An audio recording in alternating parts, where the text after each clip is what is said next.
Hello, welcome back everyone to the online platform of SV Academy Ravlamandi. So this is the video related to 12th class English compulsory, the poem number 4th, The Seven Ages of Man, written by William Shakespeare. William Shakespeare जो थे वो 16th century के सबसे best poet और play writer थे। तो William Shakespeare का जो नेम है वो बहुत ज़्यादा ऑनर में वो लिया जाता है 16th सेंचुरी के अंदर।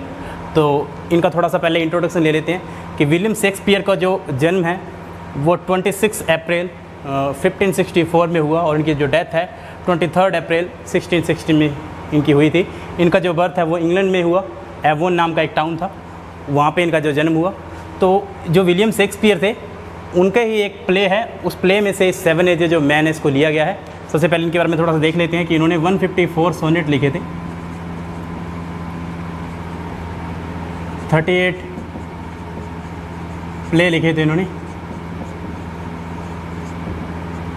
और 2 लॉन्ग प्ले लिखे थे इन्होंने। और जो सोनेट, देखिए सोनेट क्या होता है, सोनेट इज ए 14 लाइन एक पोएम होती है जो गा के यानी कि बोली जाती है। इन्होंने 38 बड़े प्ले भी लिखे थे और 2 यानी कि 2 और प्ले लिखे थे इन्होंने, जिसमें यानी कि 154 सोनेट थे इनकी। 154 सोनेट यानी कि जो 14 लाइन की जो पोएम होती है उसको सोनेट कहा जाता है।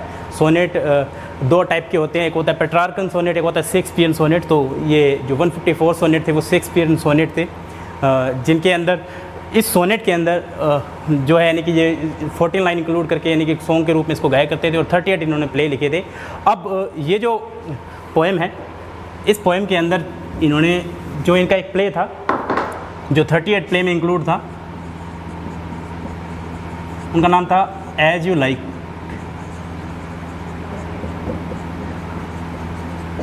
एज यू लाइक इट में से जो है लिया गया है। इसके अंदर जो सीन है, सीन नंबर 7 और पार्ट नंबर 2 के अंदर जो पार्ट नंबर 2 के अंदर जो ड्यूक सीनियर है, ड्यूक सीनियर, उनके साथ में जो जैकस हैं वो बात कर रहे होते हैं। मीन्स ये दोनों आपस में कॉन्वर्सेशन कर रहे हैं। 7 नंबर सीन के अंदर पार्ट नंबर 2 में जो ड्यूक सीनियर है वो जैकस से बात कर रहे हो। तो जो जैकस होते हैं वो मेलेंकली मीन्स सैड वे जो रूप में, यानी कि जो सैड होते हैं तो मेलेंकली बोलते हैं। तो एक मोनोलॉग बोलते हैं, क्या बोलते हैं, एक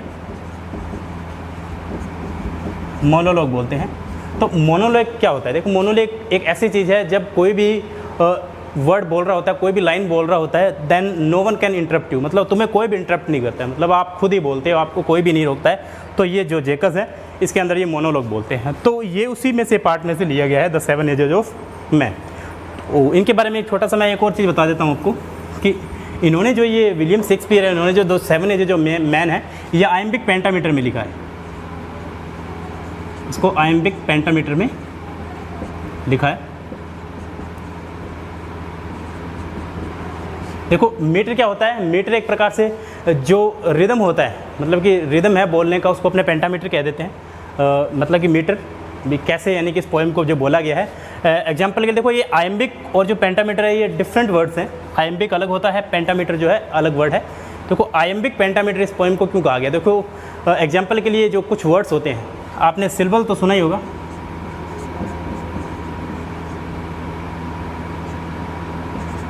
तो सिलेबल्स, तो सिलेबल्स का मतलब क्या होता है कि कितने यानी कि जो वर्ड हैं, यानी कि उच्चारण में जो वर्ड आ रहे हैं, ठीक है। जैसे कि इसके अंदर 2 वर्ड आते हैं जो सिलेबल यानी कि 2 सिलेबल हो गए एग्जांपल के लिए, जैसे कि advise, earned of wise 2 syllable है।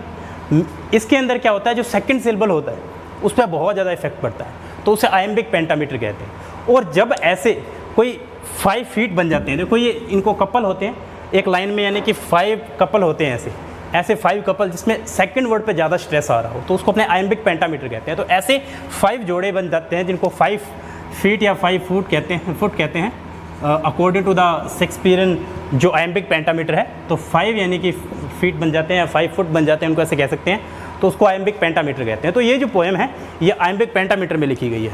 So let's move on the poem the 7 ages of man. The 7 ages of man is the great creativity of William Shakespeare. William Shakespeare जो है वो 7 एजेज के बारे में बताते हैं कि मैन की जो एज होती है वो 7 एजेज होती हैं। मतलब अकॉर्डिंग टू वैसे वो बिहेव करता है, मीन्स फर्स्ट स्टेज से लेकर 7th स्टेज तक वो कैसे रहता है। And after the 7th as जो क्योंकि जो पर्सन है वो क्या मैन इज मॉर्टल, उसको मरना पड़ेगा, तो उसकी डेथ हो जाती है एंड में, यानी कि वो डेथ हो जाएगी उसकी। तो ये स्टार्ट करते हैं इस पोएम को। All the word is a stage, देखो यहाँ पे अपोस्ट्रफी लगा हुआ है, ये अपोस्ट्रफी है, apostrophe S means is, all the word is a stage. तो ये जो वर्ल्ड है ये क्या है, एक स्टेज है, मतलब यहाँ पे सारे के सारे यानी कि ये पूरा का पूरा जो वर्ल्ड है आपको दिखाई दे रहा है, ये एक प्रकार से स्टेज के टाइप नहीं है। All the man and women rarely players, देखो जब एम ई लगा हुआ तो इसको वीमन प्रोनाउंस करेंगे, ना कि वुमन, वीमन प्लूरल है। जितने भी मैन हैं या जो वीमन हैं वो सारे के सारे क्या हैं, प्लेयर्स हैं। प्लेयर्स मतलब कि एक प्रकार से रोल प्ले कर रहे हैं, मीन्स एक प्रकार से एक्टर और एक्ट्रेस होते हैं जैसे मूवी के अंदर, वैसे स्टेज के अंदर वर्ल्ड का जो स्टेज है उसमें जो मैन एंड वीमेन हैं वो सारे के सारे एक प्रकार से प्लेयर्स हैं, मीन्स एक प्रकार से एक्टर और एक्ट्रेस का रोल जो है वो प्ले कर रहे हैं।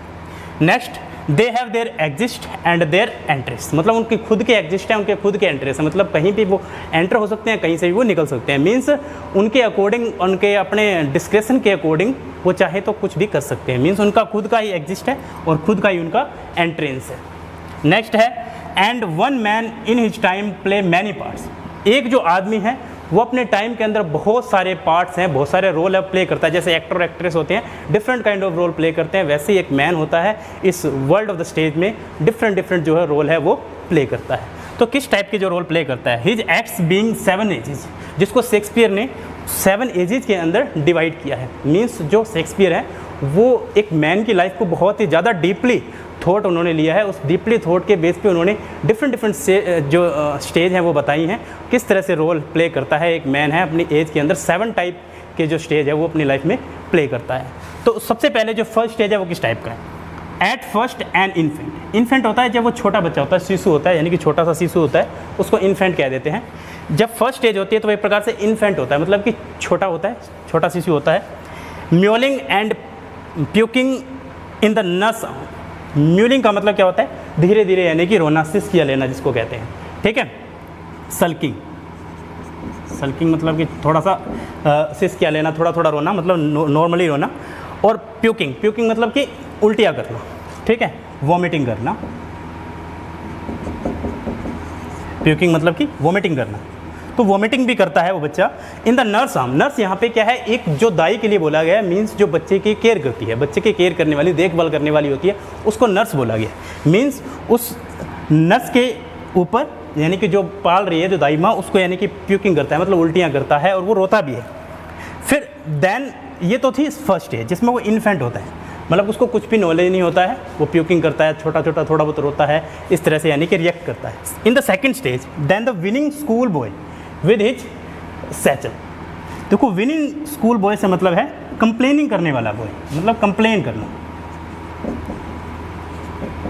A boy who complaint about the school, मतलब वो कंप्लेन करता है, एक विनिंग स्कूल बॉय कंप्लेन करने वाला लड़का, with his satchel, satchel means school bag जो होता है, स्कूल बैग के लिए स्कैचल वर्ड यूज किया गया है, सैचल बोल सकते हैं इसको आप। तो ये जो विनिंग स्कूल बॉय है अपने सैचल के साथ में, अपने बैग के साथ में यानी कि ये जाता है, और लेकिन ये जो कंप्लेन कर रहा है, मतलब कंप्लेन करते हुए, and shining morning face creeping like snail, तो शाइनिंग मॉर्निंग मतलब कि अपने चमकते हुए फेस के साथ में, सुबह सुबह अपने चमकते हुए फेस के साथ में जब ये निकलता है तो क्रीपिंग लाइक स्नेल, क्रीपिंग होता है धीरे धीरे चलना, रेंगना, जैसे कि स्नेल, स्नेल आपने एक छोटा सा एक जानवर होता है जो कहते हैं कि ब्लेड भी उसके ऊपर लग जाता है तो भी इसको कोई असर नहीं होता है, वो घोंगा होता है, मतलब बहुत ही ज़्यादा रेंग रेंग के यानी कि वो चलता है। तो मतलब बड़ा ही वो बच्चा है, वो क्यों चलता है, क्योंकि unwilling to school, because he don't want to go to school, उसको यानी कि वो बहुत ही ज़्यादा यानी कि स्टबर्न है, स्टबर्न मतलब जिद्दी है, he don't want to go to school but his parents force him to go to school, so that's why he complaining up with his school bag, and when he go to school then creeping like a snail, तो snail से उसको compare किया कि वो snail की तरह creeping कर रहा है, और unwilling to school, वो स्कूल जाना नहीं चाहता है। तो this is the second stage Shakespeare ने जो बताई है। थर्ड स्टेज क्या है, एंड देन द लवर, जो थर्ड स्टेज है वो एज ए लवर जो है प्ले करता है, जो एक मैन है वो जो थर्ड स्टेज है अपनी एज ए लवर जो है वो प्ले कर रहे हैं। उसमें वो कहता है कि sighing like furnace with a woeful ballad, sighing का मतलब होता है, साई मतलब होता है आ भरना, मतलब कि ब्रीदिंग लेना, मतलब बहुत ही यानी कि हाई ब्रीदिंग लेना, ठीक है, बहुत ही ज़ोर ज़ोर से ब्रीदिंग जब लेते हैं, मतलब सांस लेते हैं, ऊपर नीचे ब्रीदिंग करते हैं, तो उसके लिए साई यानी उसको फील बोला गया है। फर्नेस मतलब कि भट्टी की तरह, मतलब आग में जलते हुए यानी कि भट्टी की तरह, यानी कि वो ऐसा शो करता है, मीन्स वो अंदर से पूरा यानी कि जला हुआ है। जैसे कि अपने स्टोव होता है, स्टोव की तरह अपने इसको ले सकते हैं फर्नेस को, एक प्रकार से जैसे स्टोव में आग होती है उस तरह से वो क्या है, आग भरता है आग की तरह। विद ए वो फुल बेल्ट, मतलब सैड होते हुए, बेल्ट एक प्रकार से अपने गीत को कह सकते हैं, एक प्रकार से सॉन्ग को कह सकते हैं, मतलब सैड सॉन्ग के साथ में वो क्या है, एक आ भरता है जैसे कोई फर्नेस की तरह यानी कि भरते हैं, मीन्स अपने लवर के लिए रोता है वो, मतलब आ भरता है, उससे मिलने के लिए वो रोता है। और made to his mistress eyebrow, eyebrow से मीन तो आपको पता है जैसे आईब्रो इनको कहते हैं, बट यहाँ पे आईब्रो से मतलब उसकी पूरी ब्यूटी के लिए बोला है कि आप उसकी ब्यूटी के लिए, मतलब जिससे वो लव करता है, बहुत ज़्यादा उसके लिए अट्रैक्शन है उसके लिए, क्योंकि वो लवर है, एज ए लवर प्ले करता है रोल इसके अंदर, और वो उसके लिए यानी कि सब कुछ करने की कोशिश करता है, उसके लिए दुख भरे गाने भी गाता है, गीत भी गाता है, बड़ी बड़ी लंबी सांसें भी लेता है, और यानी कि भट्टे की तरह तपता भी है, मतलब सब कुछ करता है, सेक्रीफाइस करता है इसके अंदर। तो ये हमने अभी इस फर्स्ट पार्ट के अंदर अभी 3 स्टेज है जो इसकी, द 7 एज जो मेन पोएम है इसकी 3 स्टेज पढ़ी है। सो जो 4th स्टेज है वो हम नेक्स्ट वीडियो में पढ़ेंगे। If you have any doubt from this video then please let me know in the comment box. Thank you.